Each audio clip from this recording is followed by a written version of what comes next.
and I am so excited to be here for the second Delivered Live Free annual conference.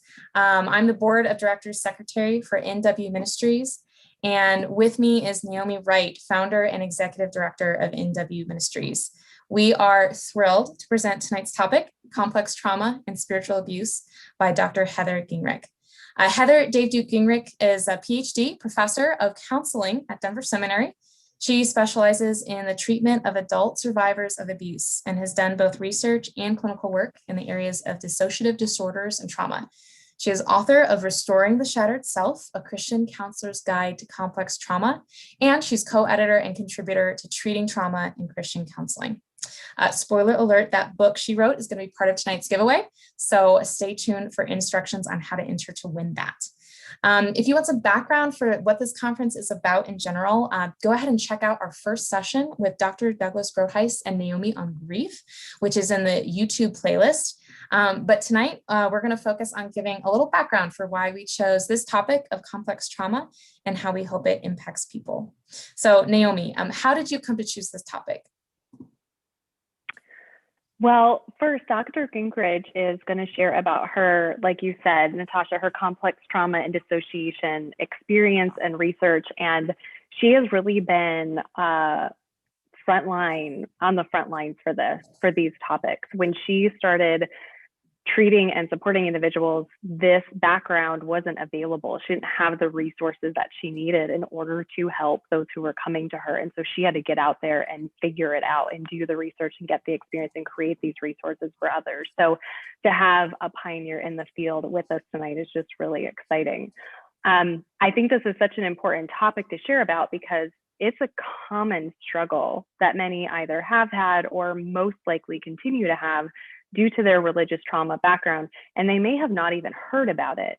And when we haven't heard about something and we don't have that education, we don't know what support to seek that could be optimal for our progress moving forward. Absolutely. So what are you hoping people get out of this session? My hope is that individuals who resonate with this information will be equipped to take this education and this newfound awareness and seek assistance that would benefit them in their healing process as they move forward. I also always find proactive information to be helpful. So for anyone who is with us, I hope that they learn more for preventative purposes or to better support someone in their lives. And I hope that this conversation will come to mind for them down the road. Awesome. It's definitely our heart behind this. So we're excited to share with you a pre-recorded video of Dr. Gingrich's presentation, after which we're going to have a live Q&A with her, which is going to be really great to get to dig into some of the content that she's going to share with us. And Naomi and I will be moderating that conversation. So we encourage you to submit questions in the live chat at any point while you're watching or during the Q&A. If we're not able to get to a question or answer it sufficiently tonight, no worries. We will do our best to provide a follow-up response in the comments of this video in a couple days. And a bonus, if you submit a question, if you just say hello, we're thrilled that you're here, you will be part of that giveaway to get Dr. Gingrich's book, Restoring the Shattered Self. So again, just to enter, you'll want to type that you're here in the chat and or submit a question for the Q&A. And we'll continue to do the giveaways for each of these, so you won't want to miss out on that. I'm going to share in our chat here an outline to the session so that you can follow along with the PowerPoint. This outline has all of the session's outlines. So we're going to start on page 5 for tonight's session. And then lastly, speaking of really cool things like links to outlines, we also have a link to our swag. This is swag for the Naomi Wright Ministry as a whole. So this is going to be really cool stuff that you can wear and support the ministry, all ethically made and produced to support the ministry and enjoy a nice comfy t-shirt. They are very comfortable. I can speak from experience. With that, we are pleased to present this conversation and enjoy the video that we're going to share from Dr. Gingrich. And Natasha, I want to jump in really quick if I can. Yeah. I just want to add for everyone who's watching that this may get a little technical at times. I'm not going to say it may, it does, because I've watched it already. So I want to encourage you to stick with this, and please feel free in the chat to even type just clarification questions if you didn't fully grasp something that she was saying. Because also between her and I, we may be able to give you further examples too to illustrate the point. So I think she does a great job in this, but it's a really large topic that she kept to under an hour for us. So again, I want to make sure that you don't give up and you don't feel lost. So feel free to engage us in the chat. We want this to make sense to you because we really believe that it can potentially open eyes to some things that maybe could be helpful for you moving forward. Great. Thanks so much, Naomi. And with that, we present Dr. Gingrich.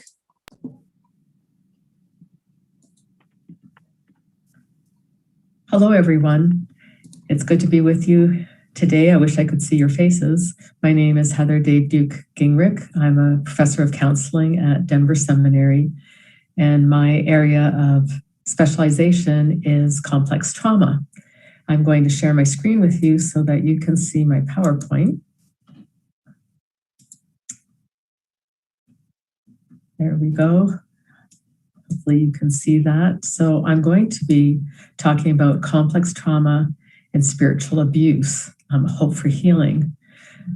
I am assuming that I have a number of different people in my audience, those who are survivors of spiritual abuse, those who are counselors, professional counselors, and those who are maybe lay helpers, and perhaps family and friends. So I'm going to try to address the needs of all of you, which may not be all that easy, but hopefully you will all get something from this presentation today. For some reason, I'm having trouble getting my slides to show. Okay, I just wanted to mention that there is much more detail in what I'm sharing today in two books. This one, Restoring the Shattered Self, is the second edition that I suggest you get if you're interested, that has a lot more information about healing and treatment of complex trauma. And then a book that my husband and I co-edited, Treating Trauma in Christian Counseling, has a chapter on clergy abuse, has a chapter on ritual abuse and mind control, has chapters on complex trauma and dissociation, as well as all kinds of other trauma. So this book might be of interest to some of you as well. Okay, to begin with, I want to talk about the trauma field. You may not be aware that there are really two different aspects to the trauma field. One, you've heard of PTSD. Primarily, the research and the treatment on PTSD has come from working with war vets, even though natural disasters and other kinds of situations also fall under this category. But there's another whole aspect of PTSD that has become known now, in more recent years as complex PTSD. It's not an official diagnosis. In other words, it's not in the DSM-5, which is the diagnostic kind of guidebook for clinicians, which means that it's less well known. But complex PTSD has to do with more chronic exposure, often in childhood. So it includes all forms of child abuse. And I'll explain a little bit later that this really impacts the whole child's development. And so it isn't just post-traumatic symptoms that need to be healed, but a whole variety of other things. So here are some examples, child abuse of every variety, including spiritual abuse. And this, of course, is relevant here, but often spiritual abuse comes, sexual abuse can be a part of it, physical abuse can be a part of it as well. Verbal, emotional, psychological abuse is inevitably an aspect of spiritual abuse, as well as trafficking. So spiritual abuse often isn't just spiritual abuse alone, it has other aspects to it. And then there are other things that can fall under the area of complex trauma, potentially. So what are some of the differences between PTSD versus complex trauma? As I mentioned, both share post-traumatic symptoms, things like flashbacks or intrusive re-experiencing symptoms, or hypervigilance, where someone's nervous system is on edge all the time. You'll see that in movies and so on, where, there's a car backfiring and you'll see a war vet jumping behind a dumpster and pulling out his gun, thinking that he's back in the war zone.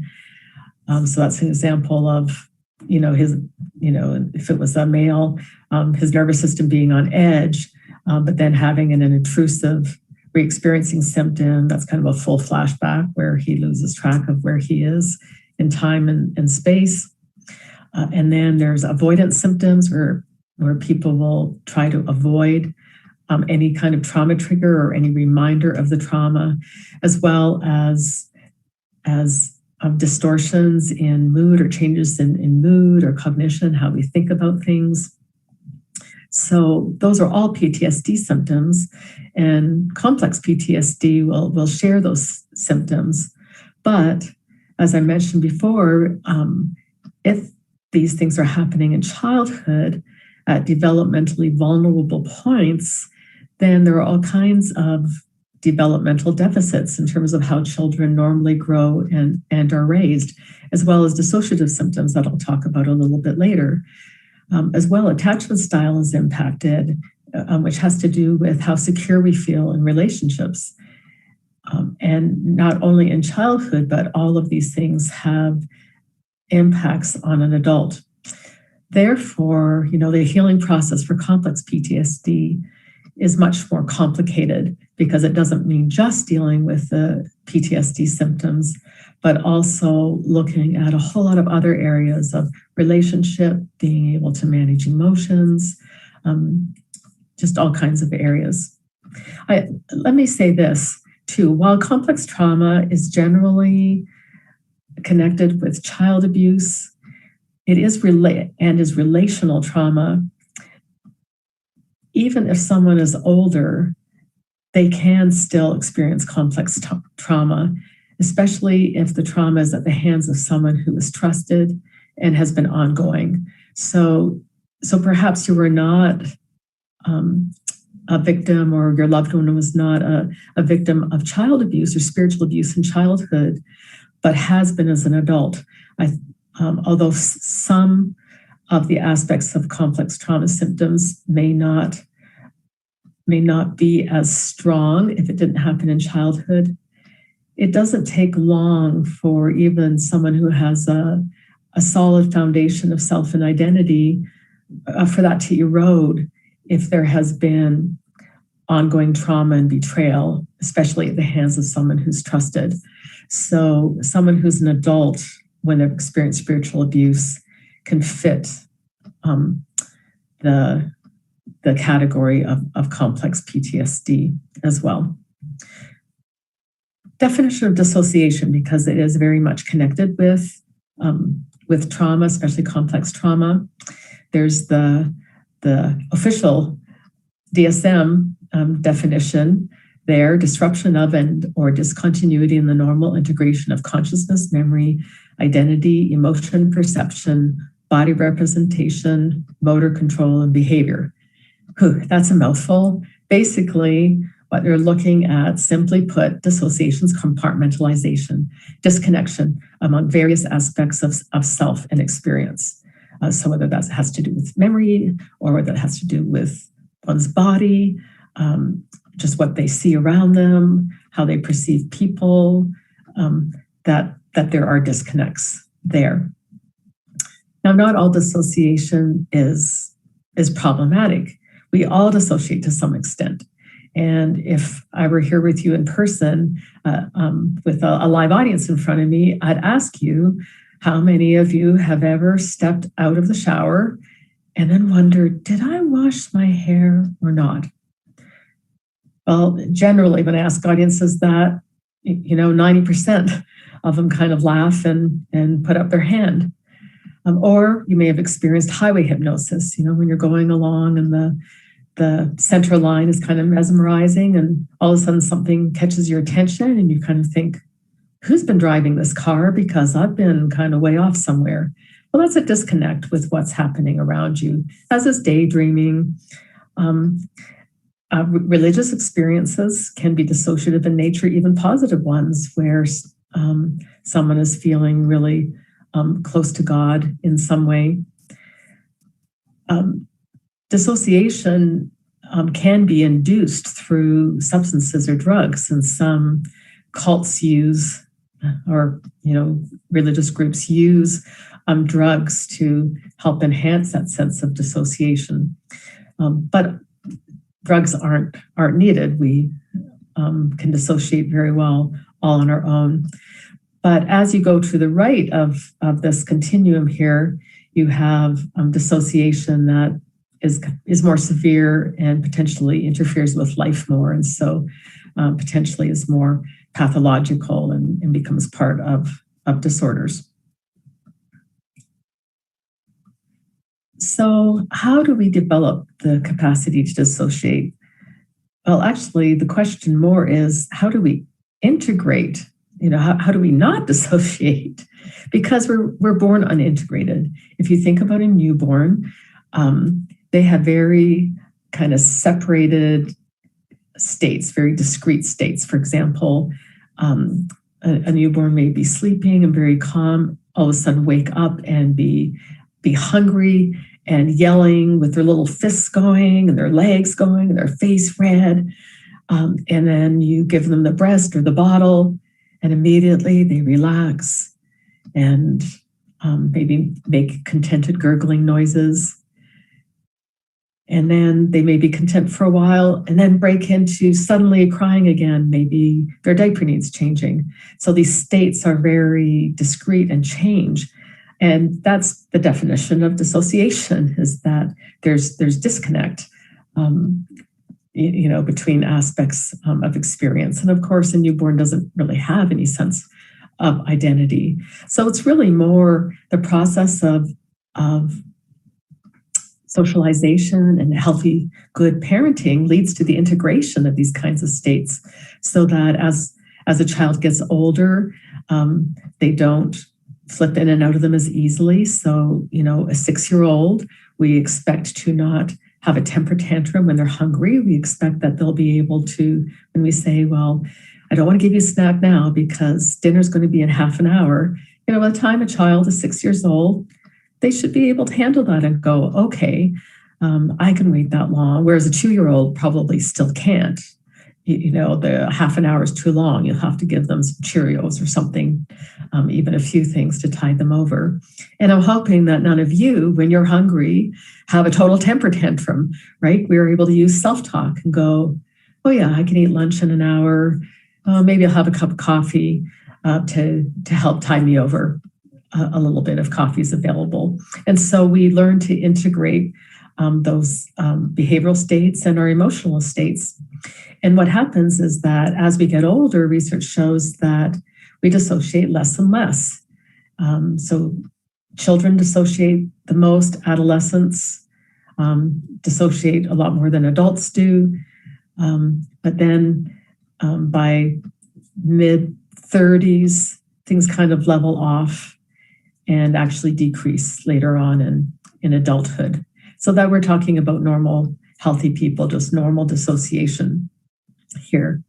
But if dissociation can be used to help someone cope with trauma, it can be used as a defense mechanism, which can be very helpful. I think some of the clients I've seen who've experienced just horrific abuse actually would not even be physically alive, that the pain would have been so great that if they didn't somehow dissociate out the pain, that they wouldn't actually be able to survive. And ultimately, if someone uses dissociation to that extent, could end up with some kind of mental health diagnosis. In extreme cases, that could be a dissociative disorder, but there are lots of other, it could be an anxiety disorder or a depressive disorder, lots of other personality disorder, lots of things that that could be the result of someone learning to dissociate a lot. Attachment style, which has to do with relationships with other people, is associated with dissociation. So if a parent is attuned to their child and is kind of good enough, not perfect, we don't need to have perfect parenting, but a good enough parenting, it leads to a secure attachment style where someone feels like they can, other people can be trustworthy. And this also helps with kind of integrating those dissociated states, whereas inattentive, neglectful, or abusive parenting can lead to insecure attachment styles or dissociated self states. Now, I know that for some of you, the spiritual abuse happened in the context of the parental relationship. A father who is beating his child, saying children are to obey their parents, and you didn't obey me, so you deserve this. Well, that is both physical abuse, emotional abuse, and spiritual abuse. And then, an adolescent who is told that God doesn't love them because of their behavior, and that he's going to abandon or reject them. Especially from a parent's mouth, that becomes more destructive. But again, even if the spiritual abuse hasn't happened at the hands of parents, but happens at the hands of people outside, but those are trusted, it can still have a huge impact. And even on attachment styles, even if parents don't realize what's happening, children usually assume that parents know. They know that they're being hurt. They know that they're being abused. Sometimes parents don't. And so attachment style can still be impacted. And someone can use their capacity to dissociate when they're younger to deal with abuse that's outside the home as well. So what are some of the dissociative symptoms, just so you know them? Amnesia, someone can not remember specific incidents, and maybe some of you have been aware of that that gradually memories are coming back to you that you didn't have before. Or maybe there are just certain aspects of memories that you didn't remember, that some details are being filled in. Depersonalization is a sense of detachment from oneself, almost feeling like a robot, or almost looking at oneself as though, you're over there someplace. So abuse survivors, sexual abuse survivors, at times, if they're being raped, talk about feeling as though they're in the ceiling looking down at this person that's being raped. So someone who's being spiritually abused and in the moment and is being really impacted like that might put themselves into kind of the wall and watch this person who's being abused, kind of knowing that that's me, but in another sense, being so detached from it.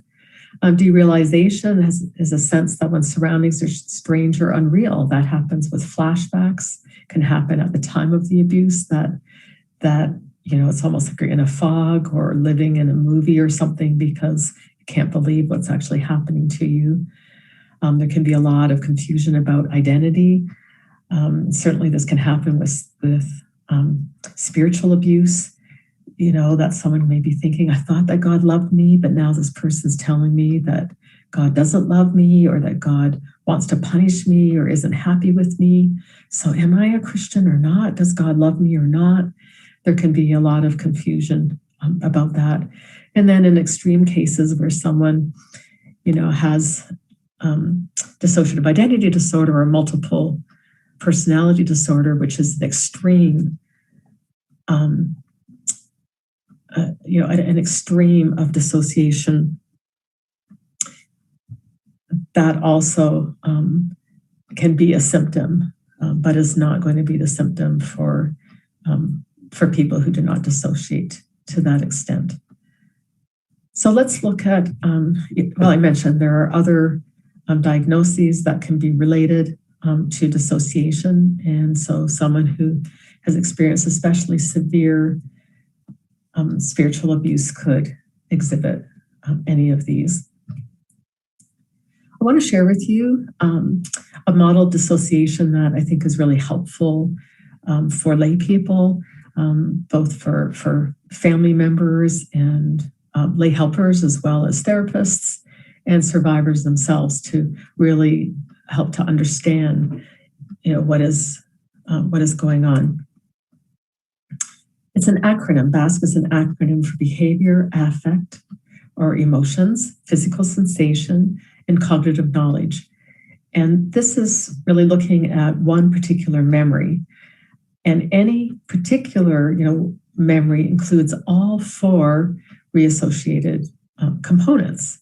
But sometimes these get separated out so that someone may have either full or partial knowledge of what happened to them, but they're disconnected from their emotions or their bodies, or don't understand how their behavior, either at the time or currently, is impacted. So this is generally what people mean when they say, I remember something, but it isn't really full memory. Behavior can be dissociated from other aspects of memory, where individuals can act in a certain way without knowing why. So sexual abuse survivors might avoid intimate relationships with anyone, just not understanding why, making excuses for why they're breaking up with their boyfriend, for example. So for a spiritual abuse survivor, this could look like avoiding church, not wanting to go to church because there are reminders there, not wanting to be around people that, religious, spiritual people, or people from the denomination or from the group that hurt them, because that can trigger, be a trigger for trauma. But you might not know why. You might be making excuses. Oh, I'm just not feeling well today, or may not be really conscious of why you may be avoiding those situations. And that would be an example of behavior being dissociated out. Emotion is really common to have it separated out. So sometimes people can feel fear or shame or anxiety or anything, just kind of out of the blue, and not understand why they're feeling it, and not be aware that it's connected with the trauma that happened to them. Or emotion can just be separated out. Someone can just be talking about what happened to them in a matter-of-fact tone of voice. And so you could talk about what someone said to you or did to you that really had a traumatic impact, but you're not really feeling anything and you're not really showing any emotion. But the thing is that there is emotion there. It's just somehow disconnected from the memory. And then physical sensations. Sometimes people just are not connected with their bodies very well. So if any of your spiritual abuse also included physical abuse or sexual abuse, then it may not be unusual for a survivor to not understand why they're having a certain physical feeling, whether that's pain or pleasure or just anything happening in their body. So what we really, flashbacks are really all of these different components, or some of them kind of coming up. So if there's a total flashback, it's like all four BASK components are coming up at once, that someone doesn't even know where they are in time and place. But sometimes they can be partial.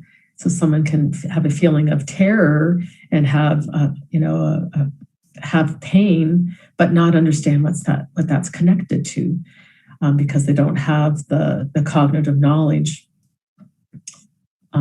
or the behavioral aspect of that memory. So for healing to happen, this is a diagram of how BASK works. So if you think of a particular abuse incident, the one on the left where there's no integration means that everything is separated. maybe someone has no knowledge even of a particular incident. They may experience different emotions at times or physical sensations, but have no idea what's going on. Partial integration might mean that, they have this person in figure 5.2 has some cognitive knowledge of what's happening, has a sense of that their body, that something that's happening in their body is connected to that knowledge, maybe even understand their behavior, but not be connected to the emotion at all. And again, that emotion might just kind of come up at random times. What healing involves for a particular abuse incident is integration of all these components. So what I would do if you were here in person is ask you to, and maybe you can do this as I'm talking, is to close your eyes and get relaxed and think about something unpleasant that happened to you, not your worst trauma, maybe on a scale of 1 to 10, if 10 is kind of horrendous trauma. Are you looking at something that's uncomfortable, maybe at a level 5? Maybe it was, a fight with your girlfriend or boyfriend or spouse or something like that. And go back and think about what happened. If that memory is fully integrated, you'll likely be able to remember the details of that particular incident. You'll remember, you'll be feeling some of the emotion at the current time. If that has been healed, it won't be nearly as strong, but you'll be able to kind of re-experience at least a little bit of it. You might feel your heart pounding a little bit or your palms sweating a little bit. Maybe your stomach is clenched. And you may have a sense of how that particular incident impacted you later. Maybe you never brought up that subject again with your spouse because you didn't want it to end up into another argument, for example. If all of those components aren't there, you can think back to something, but you're not really feeling any emotion or anything in your body. That might be an indication that it hasn't been fully healed. It hasn't been fully integrated. So, someone who's experienced, does everyone who has suffered spiritual abuse need therapy? Well, not necessarily. God can bring healing in many different ways, which is wonderful, right? For some, caring relationships are really the path to healing, whether that's friends, family members, church members, mentors, but people who are there to care and listen. Pastoral or lay counseling can be helpful for some people. Sometimes people receive healing just through their relationship with God, through prayer, through meditating on God's word, through Bible reading. Sometimes people can go through an inner healing prayer experience that at times for some people can be helpful. But for others, counseling is really helpful, or it can be helpful in addition to these other things. So I'm not saying that everyone needs counseling, but as I continue to share about the healing process, it may help you decide if you're a survivor, whether you can kind of go through these various aspects without counseling, or whether a counselor could be helpful. Excuse me.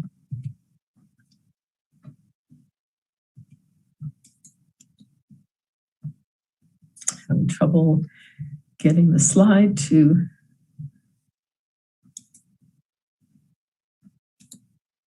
change. There we go.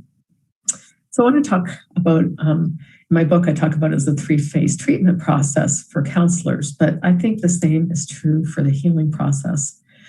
It's a phase-oriented model because if you go right into trauma processing, it can lead to a lot of destabilization, and you don't want someone to not be coping well, be overwhelmed. So what's important, these are the 3 phases. First of all, safety and stabilization, then the actual processing of the traumatic memories, and then a period of consolidation and restoration. So for counselors, you need to develop safety within the therapeutic relationship for lay helpers, you need to make sure that that safety is there in your relationship with the person you're trying to help. And if you are the survivor, you need to know that needing to feel safe is normal and that you need to find someone who does feel safe. So that means, making an initial connection or developing rapport, but it means that the helper actually needs to be a safe person. In other words, it's not just that this person helps you to feel safe or that you're helping another person feel safe. You actually have to be safe as a helper, which partly means that you need to know your limitations and know that one size doesn't fit all, that what was helpful with someone else you worked with might not be helpful for this person. Giving advance warning of any kind of change. If you can't see someone at your regular time or something else is shifting. Complex trauma survivors need predictability because abuse is unpredictable. And then as a helper, you have to remain a safe person. Sometimes people are safe for a while and then they kind of cross boundaries or they get impatient and kind of go, okay, you should be better by now. Even if they said, I know this is going to take a while, but internally they have, it's like, well, after 2 years, that should be enough. So remaining a safe person for the complex trauma survivor, the person who's been spiritually abused, is really important. And then the other aspect of safety is safety from others. Sometimes people think they're safe, but they're not really. Relationships can still be unhealthy. Maybe the spiritual abuse is still ongoing in some subtle ways, and the survivor isn't even aware of it. Perhaps people aren't even physically safe. So you need to be aware that there may be levels of unsafety that a complex trauma survivor isn't even aware of. And then the third aspect I've labeled safety from self and symptoms. Symptoms often feel unsafe because if someone's having flashbacks and nightmares, it could feel like their life is out of control. The good news is that symptoms can be controlled. Now, I go into some detail in my book, Restoring the Shattered Self, for counselors, and lay counselors could make use of this too, in terms of how you can make use of someone's ability to dissociate to help with healing. And I don't have time to go into all the details here, but basically, I talk about use of parts of self language. It's basically the idea that we all have different aspects of us. We all have different parts of ourselves, some that we know better than others, some parts of us that we don't know very well. And people who are trauma survivors tend to have parts of them that if they don't remember their trauma, there's a part of them that does. If they're having severe anxiety or feelings of guilt, if some of those BASK components are separated out, there's part of them that knows what's going on and knows what those connections are. So part of what I'll do is just assume that someone is dissociating, because the research shows that complex trauma survivors do dissociate and do have one way of talking about that is having different parts of self. And I will contract with all parts of self around symptoms, which is, St. Mary's the name of the person who is coming to you for help. And she's saying, I don't know what to do. I'm having nightmares. I want to go to church, but I can't enter the door of the church because I just feel so overwhelmed with memories of what my former church did. I would say, I would do something like, say, Mary, and we would have explained parts of self before. Are you willing for me to talk to all parts of you? I'd like to invite all parts of you to listen in.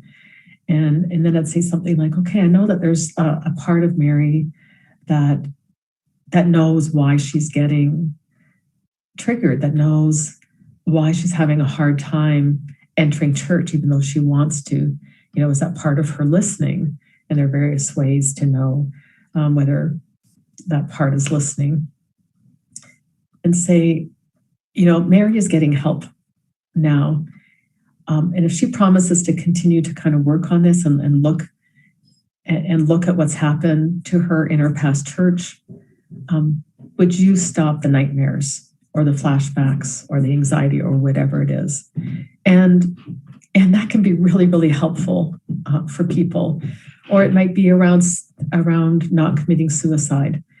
So in my book, I go into more detail about this, but it's only a temporary measure. It's really like someone's dissociative defenses are not working well enough. The dam is leaking. There's a hole in the dam, and you're wanting to temporarily plug up that hole until you can kind of deal with the floodwaters. And I know for some of you, it's like this is kind of very general and vague, and I just don't have time to go into it more. But I think it can be helpful for you as a helper or you as a survivor to understand that there are ways that you can at least temporarily manage symptoms until you're at a point where you can process some of those memories. Now, I often have Christian clients that say, well, why do we have to dwell on the past? Aren't we supposed to just go forward in our new life with Christ? And I think that this passage in Nehemiah is a good one. It talks about how Nehemiah, who was part of the Jewish exile in Babylon, was given permission by the king to go back and rebuild the walls of Jerusalem. But before just kind of going in and gathering, the builders and saying, okay, let's get these walls up, he goes around all of Jerusalem, goes from gate to gate, viewing that which was broken and destroyed. And then once he saw what was broken, he then gathered the men together and shared his vision and plan for rebuilding. And so what's implied by this is that maybe there were some foundations that could still be used, and others that the foundation was crumbling, that maybe they had to go and build the foundation and then rebuild the walls and so on. And I think that this is true of our lives, that if we've experienced damage, we have to know the extent of the damage first before we can rebuild. So what can go wrong in trauma processing? Well, the helpee can get lost in the memory, kind of have a full flashback, be terrified, kind of feel as though they're back there and not even being very aware of what's in the present. Or the survivor can feel totally overwhelmed and very emotionally dysregulated and unable to kind of manage their emotions. Unfortunately, especially, this can happen with professional counseling, but especially with lay helpers in religious circles, the victim can be blamed for things not working as they should work. So, for example, with inner healing prayer or just in praying for someone, sometimes, a lay helper can kind of go, well, this worked for other people, so there must be something wrong with you. You don't have enough faith. You're not really willing to give everything over to God, which is more spiritual abuse, right? So in an attempt to bring healing, sometimes helpers can actually compound the trauma. And spiritual interventions can backfire, especially with someone who's experienced spiritual abuse. So whether that's praying with someone or recommending scripture, sometimes people are not able to do that. I remember a counselee that came into my office once and said, I'm a fairly new Christian. I've been a Christian for 5 months, and I started going to church and have a relationship with God. But about 5 months after I became a Christian, I started to have memories of being sexually abused by my parents.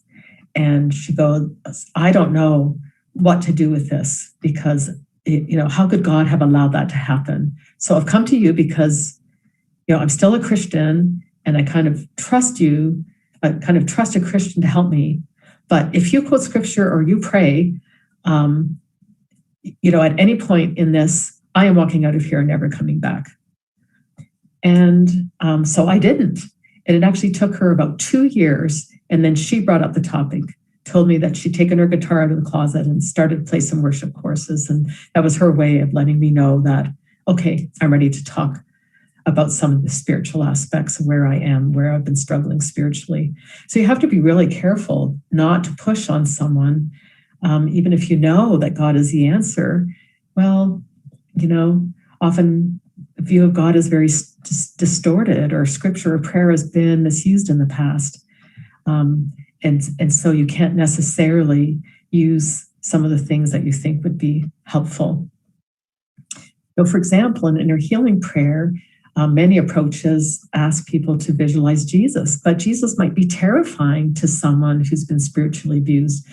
Some of my clients have been told that they were so bad that Jesus could never love them. Or in horrific cases, their abuser was dressed like Jesus, and the child told that it was Jesus who was raping them. And so visualizing Jesus in inner healing prayer is going to be the last thing you want to do. And again, scripture verses can be really distorted, so you have to be really careful of that. These things to keep in mind are more for professional counselors. I talk about them more in my book. The one thing that I would mention is that memory, research shows that people don't generally make up abuse memories, but people can be suggestible. And so you have to be really careful of leading questions. You want to ask open questions, not, was it a man who said this? Was it your father? But tell me more about who's in the room that you're remembering, that kind of thing.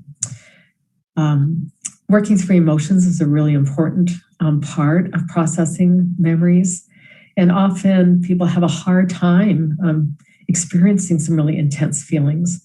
And this is where, I'm so glad the Psalms are part of the canon of scripture, or Lamentations, where there's such raw emotion be expressed before God. And you can encourage, or you can allow yourself to feel those things. That's not against the Bible. I use the analogy of an infected wound sometimes, that sometimes the emotions that come out are like the pus that comes out of an infected wound. There can be bitterness and hatred and rage, and it may not look good, but if that pus doesn't come out and the wound isn't washed, then it will never be healed. And so I think you can think about emotions in that way. This example of Tamar, who was an incest victim, was raped by her half-brother. The scripture shows some of her intense feelings, the shame that she experienced, her depression and despair. So these are passages of scripture that can be helpful as either you as a survivor or you as a helper working with people will see some intensity of emotion.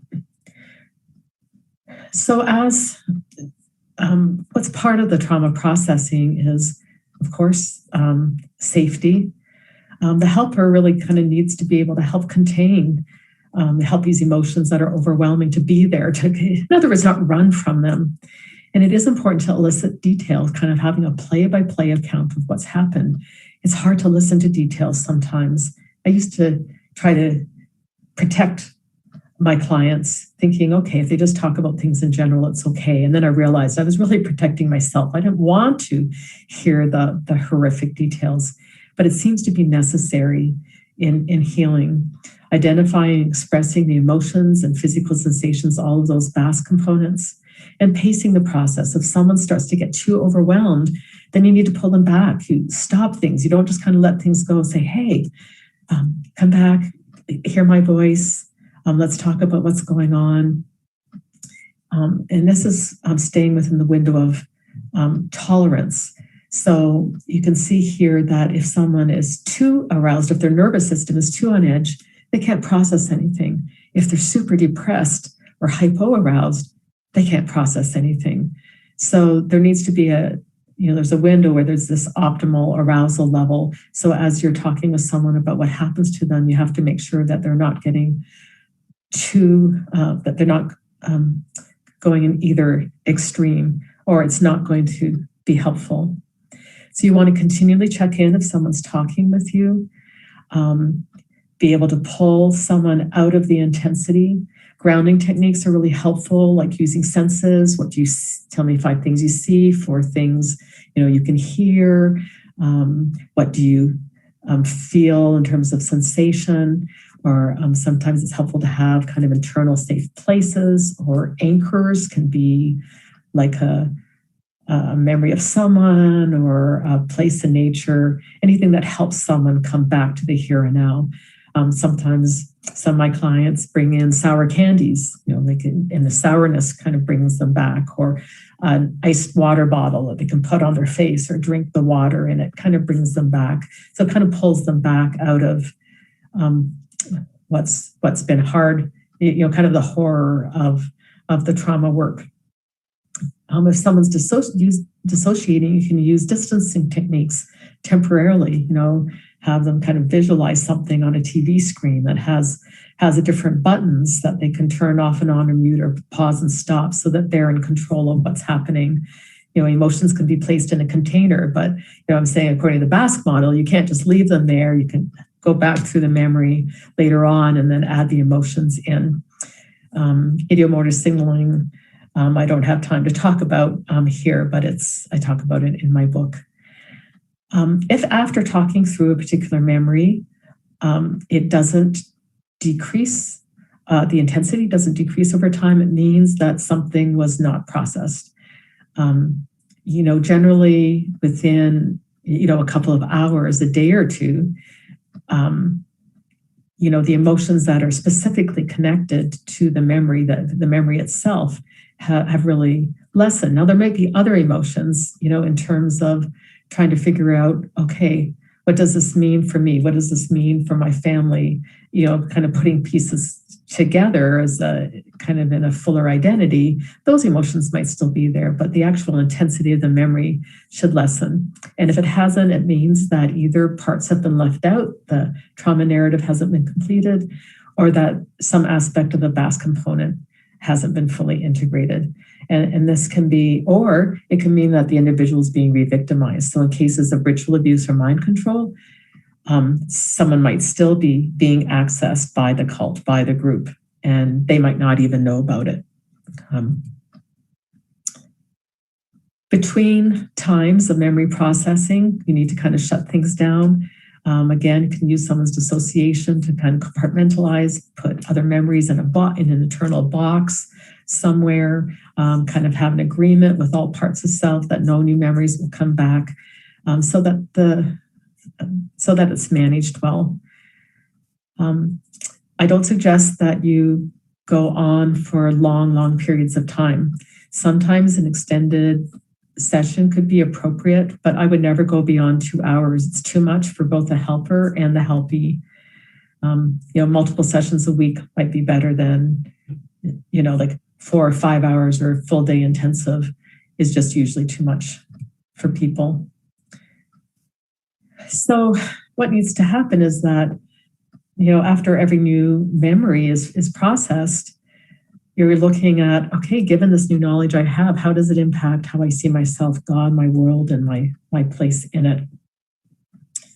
So there can be a lot of emotions that come up, kind of grieving, but both, not just what was felt at the time when the trauma was happening, but recognizing, what happened and the intensity.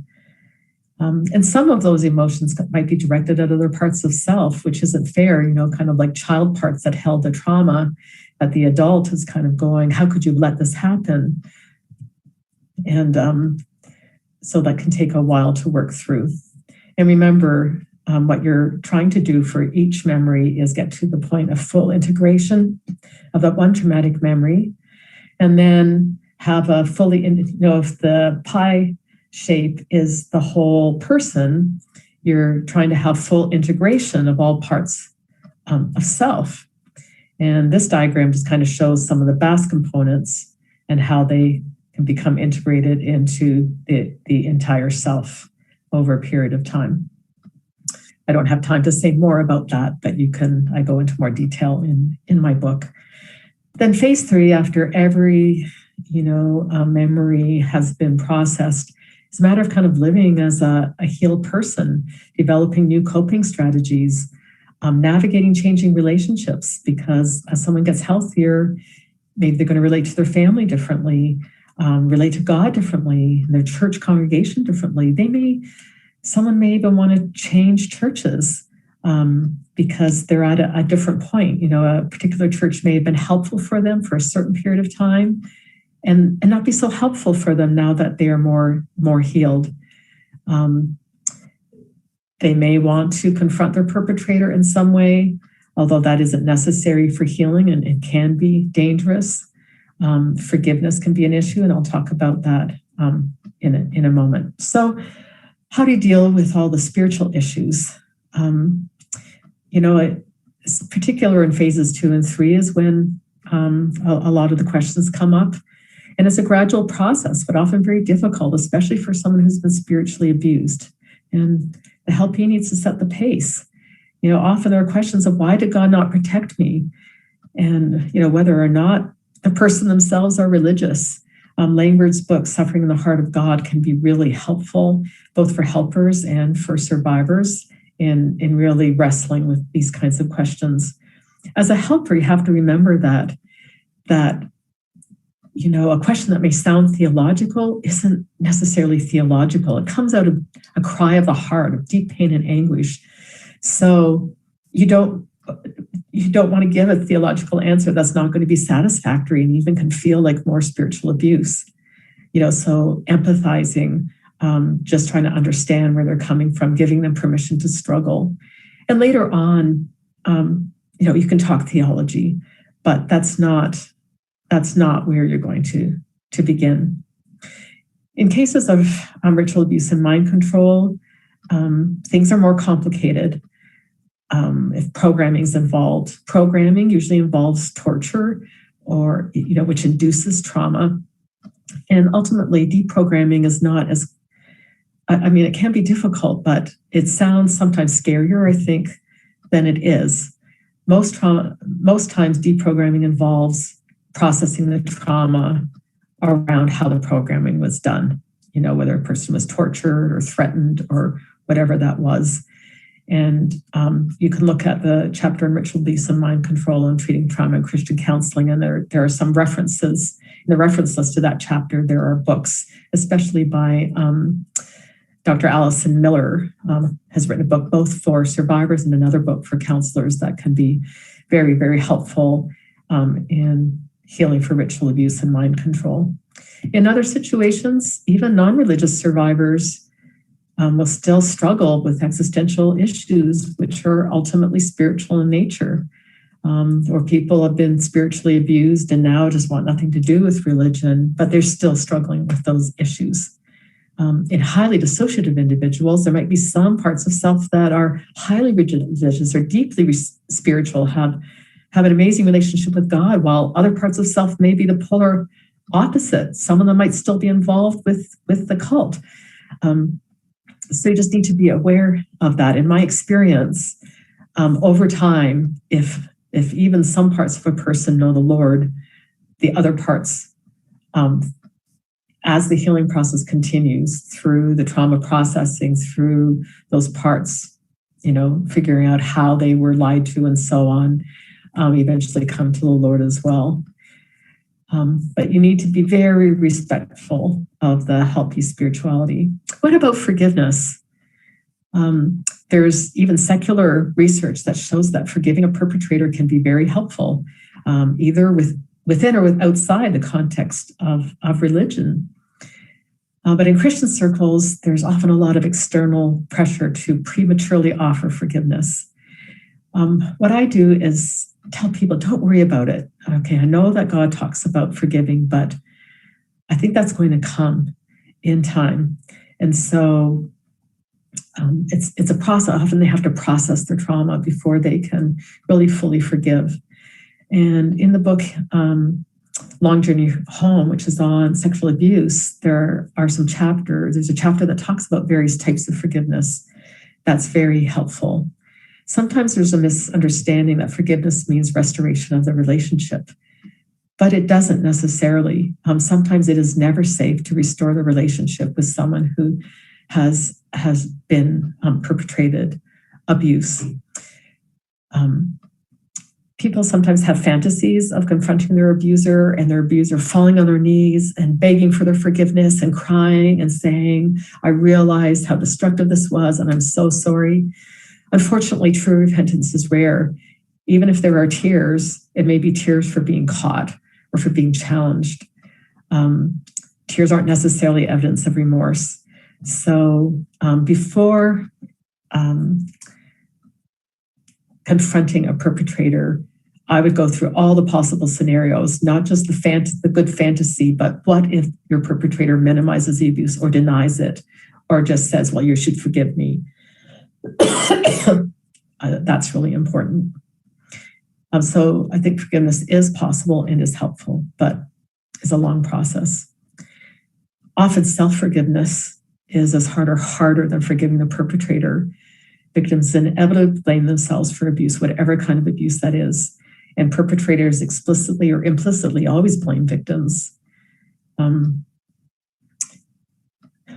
this can be especially difficult if the victim has also been a perpetrator, and sometimes that happens. And we could have a longer conversation about this, but self-forgiveness is a process, but is often very difficult. Sometimes it helps to be able to gain perspective, because often as an adult, you're looking at what you would have done or think you should have done as an adult. And if the abuse happened when you were a child, children have no power whatsoever. So sometimes having someone go to a playground or observing a young child at the age that the survivor was when they were abused can really help them see, oh my gosh, I was only 4, I was only 9, no, I was only 14. And that can really help increase self-compassion. Or if you're abused as an adult, talking to other survivors, recognizing, because often you can tell in their stories that there was a power differential. They didn't have, have a choice, really. They weren't able to give consent. It's easier to see in someone else's story than in your own. So that's all we have time for. I have a bunch of references here, and I know that you're going to have access to the PowerPoint. I hope that you found this helpful. Thanks so much.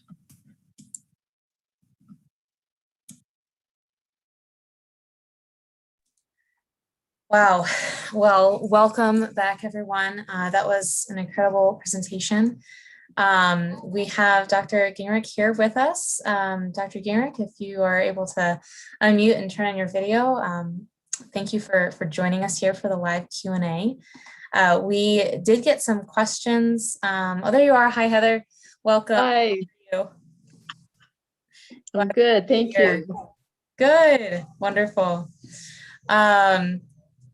We did get some questions in advance of this topic, which I just personally want to thank you, Heather, so much. The approach to this was just so kind and helpful, and just excellent explanation of these complex topics. Good. Yeah, loved in particular just the explanation of dissociation, and especially addressing forgiveness and the difference of restoration and forgiveness and all that. So really excited to dig in here to this question and answer, where we have some questions. Okay, well, let's go. Yeah, all right. So first question, for someone who feels like they are dissociating, what can they do in the moment to help bring themselves back? Well, it depends, of course, on what level of dissociation they're talking about.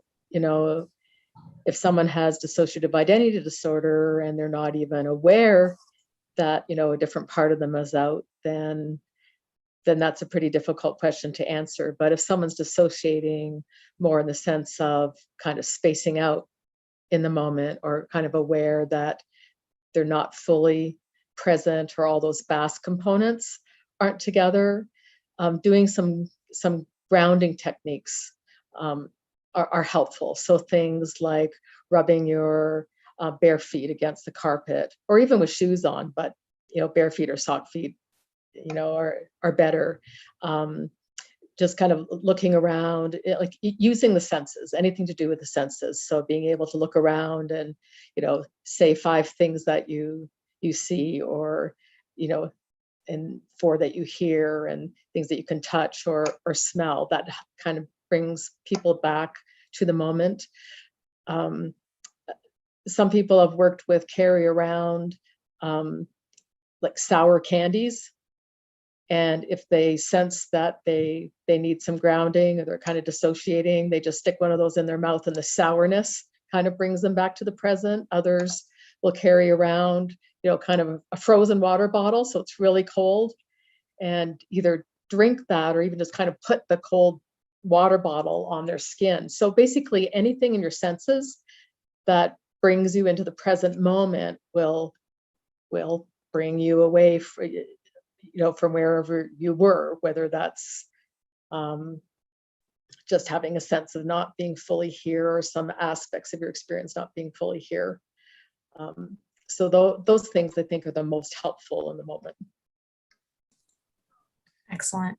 Very practical, very easy to do as well. So that's always good news. Right. Yeah, I think people just have to experiment with what works best for them. So try some different things, and you'll probably find that, for me, the sour candies work, but a water bottle really doesn't, or doing the looking at 5 things or whatever doesn't really work, but this other thing does. So just kind of experiment, see what works for you. Yeah, that's great. And I want to jump in. Heather, first, hi. So good to see you. I love the sour candy idea because it's so convenient and easy to have with you at any time. So right. I'm making a mental note for myself in case I, go through a period where I have some of this again. I had a really strong time in my life where I was just re-triggered nonstop and was dissociating a lot. And I found, first of all, yes, bare feet was very helpful, just touching the ground. And also a weighted blanket was very beneficial for me. And at one point, I remember the weight of the blanket wasn't heavy enough. And I actually asked my husband to sit on my lap to just really bring me back into my body in that moment. And of course, that's not effective if you're in church or something. Right. It's not going to work well. But something like a sour candy would. So fortunately, I've found some great treatment and resources and supports to move largely out of that. But yes, it can certainly pop back up. So I just wanted to chime in for anyone who's watching right now that those are some really great suggestions, and they may sound simplistic or maybe even a little silly, but they're amazingly effective. And it's effective with kids too. So gum is another thing. Chewing gum for some people, helps kind of bring them to the present. Breathing too, that's another thing, like breathing from your diaphragm. Again, experiment with different things, but yeah, some of them are just pretty simple, but you need simple to get to kind of have things that are going to help you in the moment through life, through your days. Yeah, excellent. Oh, that's great. For someone who is struggling with this and is wanting to seek some help professionally, I appreciated that you talked about different ways, that there are different ways to get help and healing, and it's not always just professional, but can be really helpful. For someone who's looking for that, what should I look for in a support professional if I resonate with complex trauma? Well, for one thing, I would ask the question, don't be afraid to interview someone, whether they're a professional or a helper, to kind of find out what do they know? Do they really know anything about this? Because sometimes people want to help and they don't even realize what they don't know. So let's talk about a professional counselor for a moment. I would ask, so lots of professionals would advertise that they specialize in trauma, but some of those professionals do not specialize in complex trauma. So I would ask a question such as, what kind of trauma do you deal with? And then ask specifically, what's your approach to working with complex trauma? And if the professional kind of stutters around a little bit and doesn't really seem to know what you mean, then they're probably not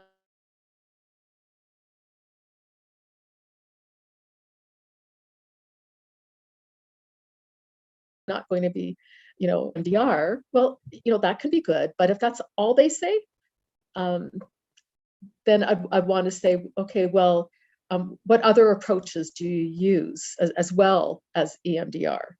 And if they just kind of say, well, that's basically what I use with trauma, that might be okay. Sometimes people use EMDR differently, but I would be more comfortable with someone saying a little bit more like, well, I have a whole, a number of ways that I've worked with trauma. EMDR is one approach that I use with some people, or I use it for this or that reason, or whatever. So it's like kind of interview. Don't be afraid to interview people. The other thing is don't think that you have to stay with the first professional you go to.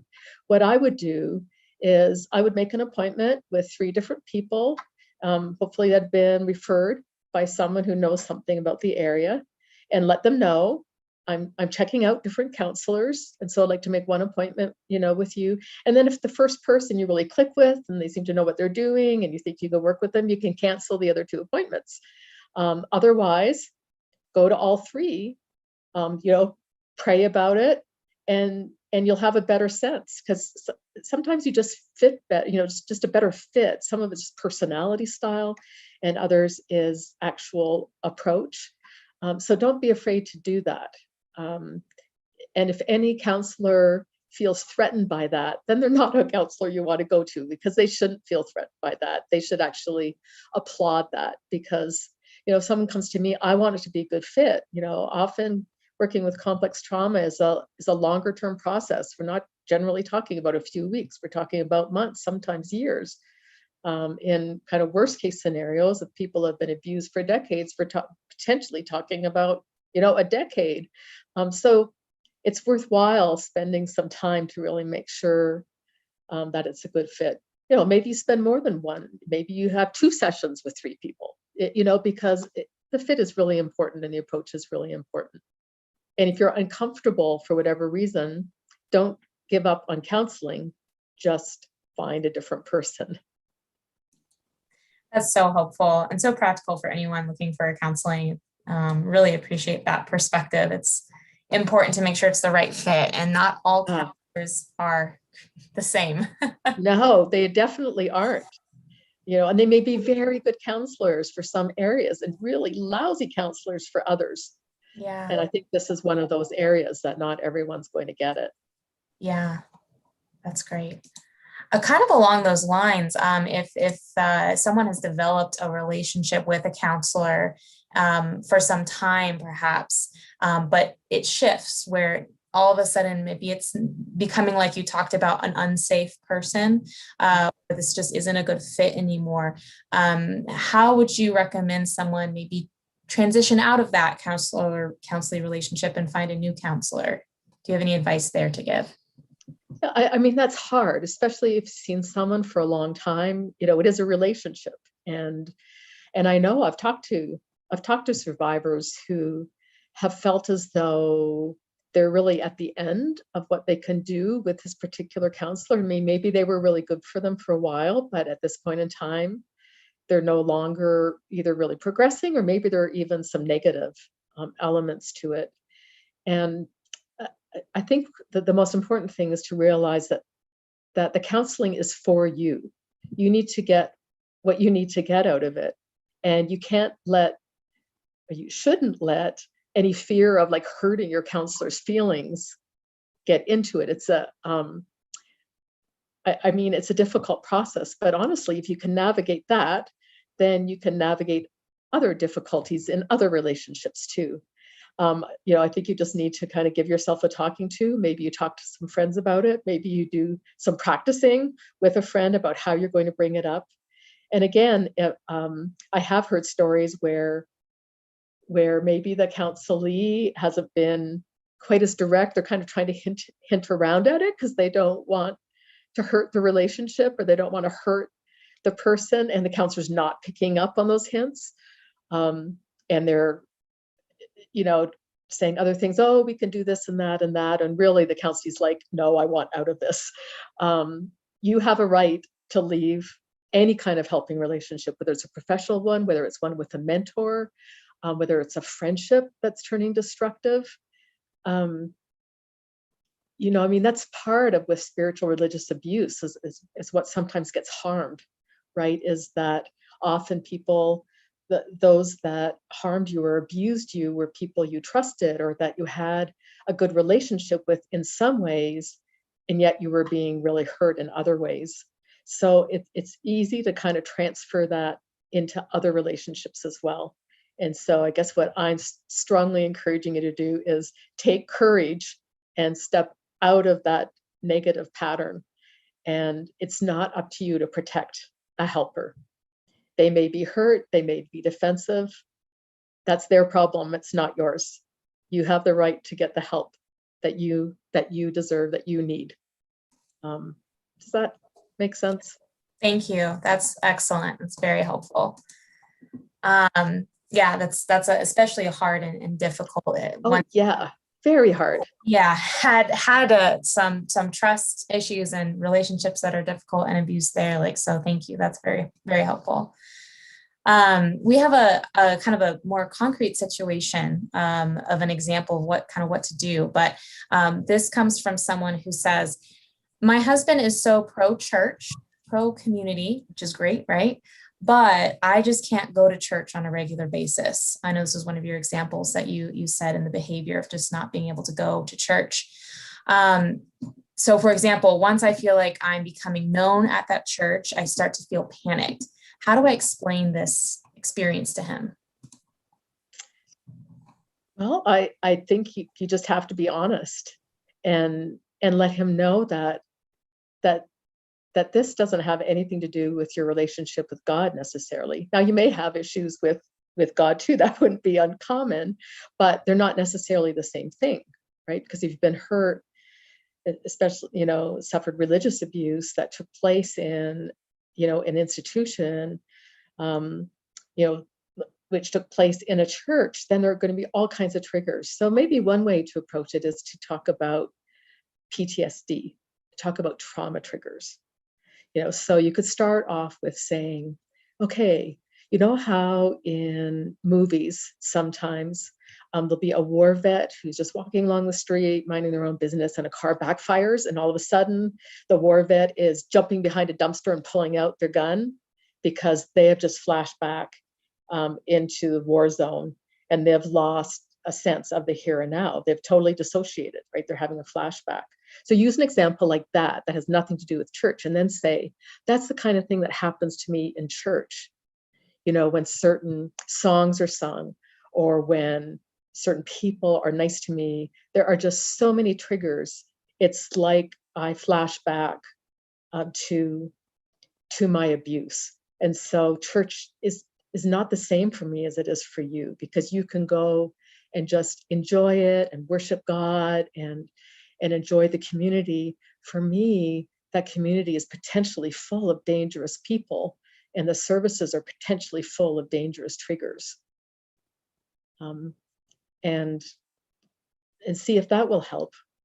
Another thing to do is to look for a church, if you are even ready to do that, and you may not be ready to do that at all, but to look for a church that is very different from the one in which you were abused.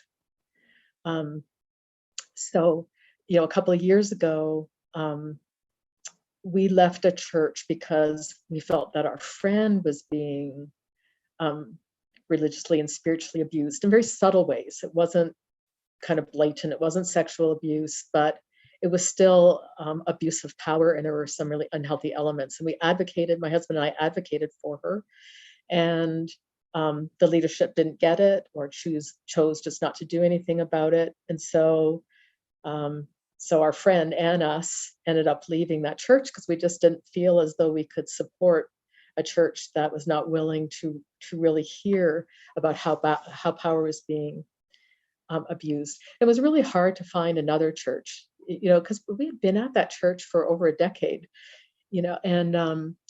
but where we finally ended up was at a very different church. We didn't come from a liturgical tradition at all, but the church we found was both liturgical and charismatic, and there were elements in both that were just really healing for us.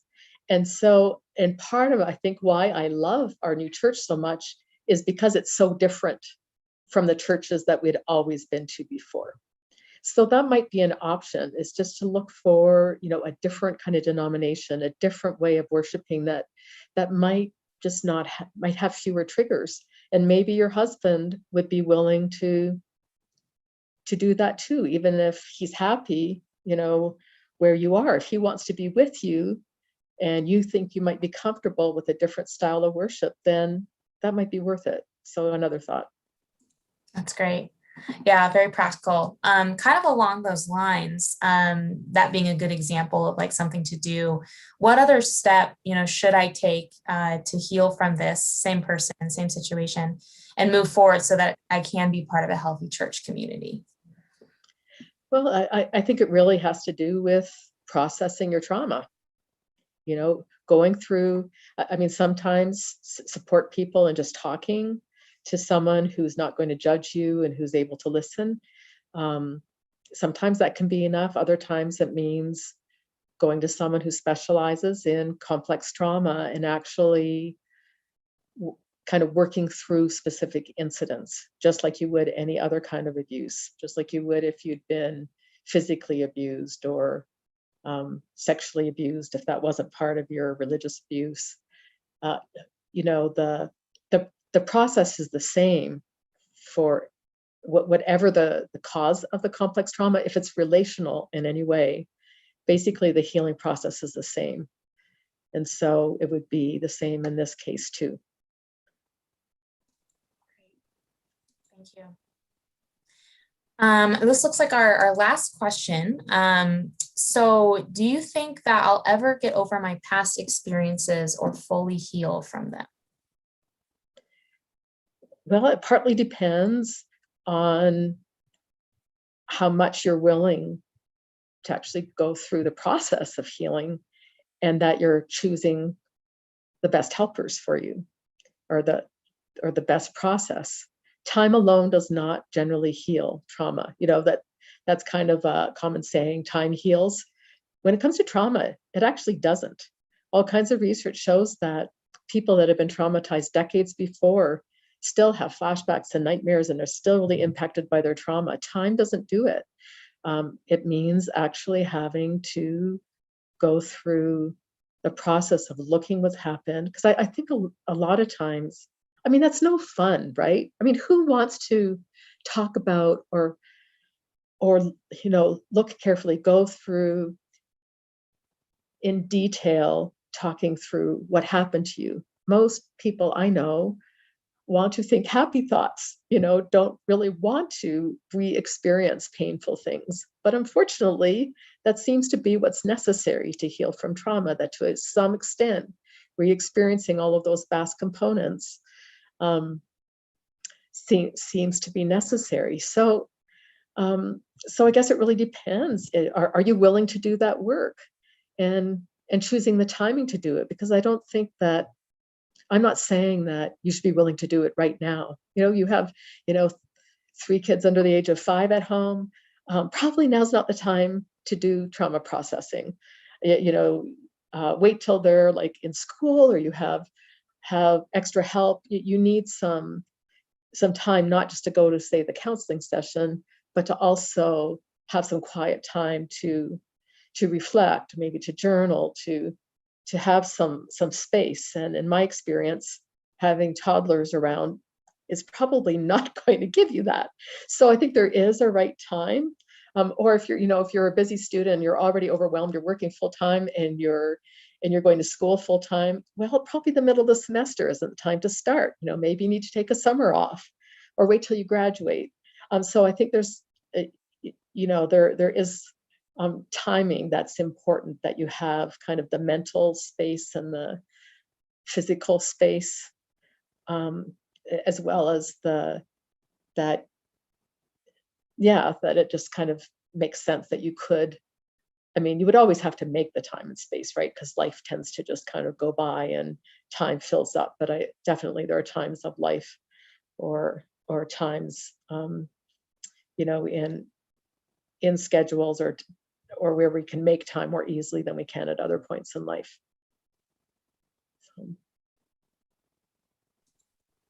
Wonderful. Thank you.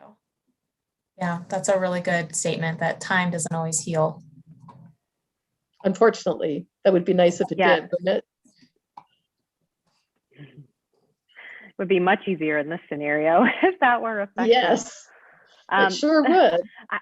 Right? It is. I've told people it's a difficult process. And I know in my overview story video that I had recorded, I mentioned that it gets worse for a while in a way. As I was starting to really dig into it and allow myself to let down those barriers and go where I needed to go, it got worse for a while. But then I had really allowed the process to happen and engaged the process. And then it actually really did get better. So it's incredibly worth it. And I'm very appreciative of the kindness and the gentleness and the approach that you encourage for people. I'm thinking about the church example and the question that you were asked. And I innately struggle with, well, I'm not really healed if I can't go back into almost an exact replica of the church I had been at, because that's what real healing would look like. I could go in anywhere and I would feel fine. And one, no, that's not necessary.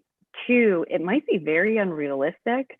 And three, does it really matter? I mean, in the scheme of life, do I really want to put that much time and energy in hopes of attaining that level of healing when I'm great in a different environment and I thrive and I can be filled and I can give to others? And I've had to tell myself, and as I am getting a little bit older and wiser over here, I've learned that there is a good enough. And I'm wondering if you would have a response to that. I think you would know what I mean by that. I'm not saying we give up or we throw the towel in, but there's a good enough place where we're healthy and we're doing well, and we feel safe. We feel that we can give and receive love, and it's okay if I just can't go into that building because that one's too similar. That's okay, as an example. Yeah, no, I think that's a really good point. I mean, healing is relative. I mean, none of us are totally healed. I mean, I would not say I'm an abuse survivor, which is pretty amazing. There aren't that many people that can really say that, but nonetheless, I've had stuff happen. I didn't have a perfect family. I had, a very good, decently healthy family, but all of us are works in process, right? So I think this side of eternity, none of us are like totally healed.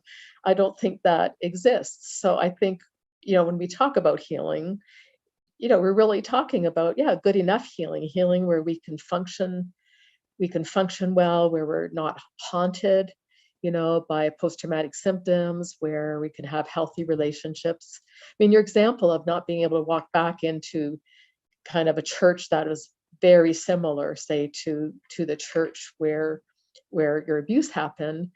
I mean, it would be a little bit like kind of going to someone who was raped in a dark parking garage, that they're not healed if they don't feel perfectly comfortable going into dark parking garages alone after that. I mean, frankly, I think we all need to be careful going alone into dark parking garages, right? It's just that because I haven't had anything bad happen to me in parking garages, but it still means that I'm going to be aware that there is potential danger there if I'm a woman, alone at night. And if I had been raped in the parking garage, then it means that, I'm not even just going to feel uncomfortable. I'm going to make sure I have someone else with me, or that I park someplace else. I don't think that it means that you have to feel 100% comfortable going into that parking garage to be fully healed. So I think that, again, maybe it helps to take an analogy that's outside of religious or spiritual abuse to kind of go to see the similarities, and how, I mean, why put yourself through that? You don't need to do that. You can function well in other situations, many other situations. Yeah, I would say that's good enough healing. Right. And when you do give an example in a different context, I'm thinking, well, of course, that would be ridiculous. But then within my own experiential context, like, wow. So it's an excellent reminder for me, just that permission. And for anyone else who is watching live or watches the replay later, maybe someone needed to hear that. You do have permission for good enough healing. And I, of course, as a fellow Christian, completely agree with you that we will not hit 100% in this lifetime. Yeah. That's connecting those dots, I think, is so critical that, like you said, Naomi, once you give another example that's not spiritual abuse, it's like, of course. I think that's why this conversation is so critical, integrating these psychological principles that we get, we understand, and with the reality of what that looks like in spiritual abuse. It's just so helpful to marry those two. That's not being done. And that's why we're really excited about being able to present this. So thank you so much, Dr. Gingrich, for sharing this, your incredible expertise in this very complex, intricate, nuanced topic. Your presentation and the slide set is so rich with information, and this Q&A has just really brought that to life. So we really pray and hope that this has been a beneficial time for anyone watching. And thank you again so much for leading us in this really important conversation. You're welcome. I'm glad that you found it helpful, and hopefully the rest of the viewers have as well. Oh gosh, I'm sure. And you have just been a delight through this process, your commitment and dedication to getting this information out.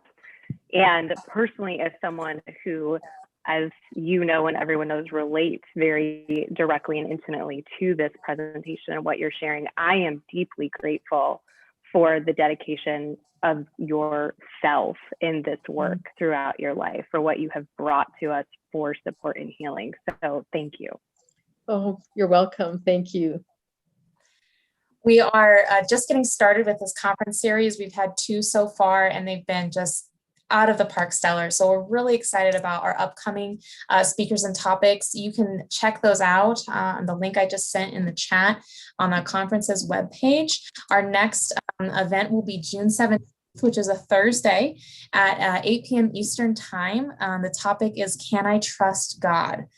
With Dr. Douglas Groothuis. So you won't want to miss out on that. And we're also really thrilled to announce our giveaway winner. Elizabeth wasn't able to write in the comments, had some technical difficulties, but she reached out to us in another means. And so we're really thrilled to be able to give the book, Dr. Gingrich's book, to Elizabeth. So Elizabeth, go ahead and share your name, mailing address, and your handle in the email to naomightministries.com to get that prize. That concludes our time for today. So again, thank you all so much for being here with us. Thank you, Dr. Gingrich, Naomi. Everyone have a wonderful night.